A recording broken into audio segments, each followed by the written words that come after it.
I know there are a lot of people here, especially here at Harvard, who are wondering, what happened?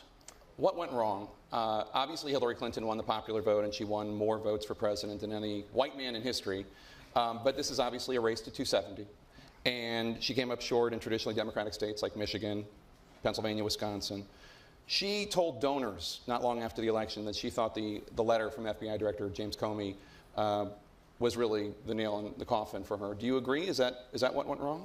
Well, look, we are really proud of her margin in the popular vote. But as you said, this was about electoral college votes, and we did come up short. We felt very good about where we were going into the last 10, 20 days of the election. I think it is hard to imagine the kind of impact that letter had.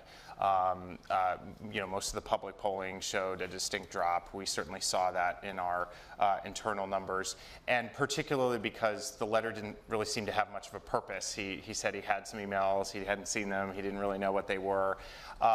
So look, when you look across those 3 states that you mentioned that we lost, we're talking about 100,000 votes. Anything could have made a difference with such small margins, less than 1% in each of those states.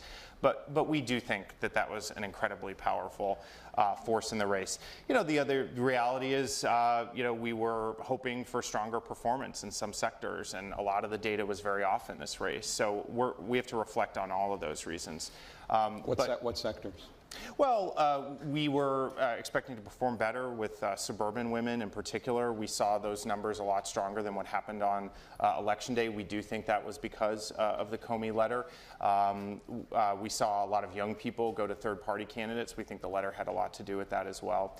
So there were a number of reasons for this, but lead among them, in my view, would be that letter from Director Comey. And Kellyanne, you said that the shift, the movement towards Donald Trump and away from Hillary Clinton among undecided voters in some of these key demographic groups started before the Comey letter came out. Yes, and you even see the public polls that reflected what we were seeing internally, Jake. For example, ABC News released a poll on Sunday that said 50-38. We really didn't believe that she was at 50. We knew we were not under 40.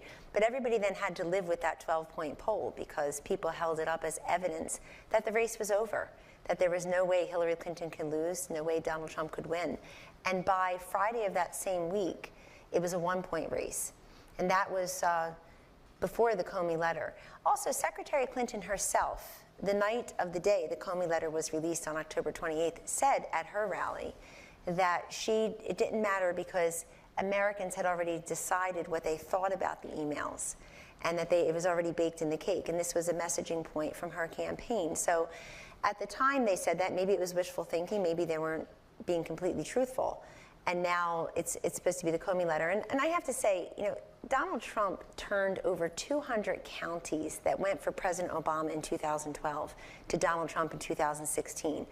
That's because of messages that connect with people in those areas, not because of a letter late in the game.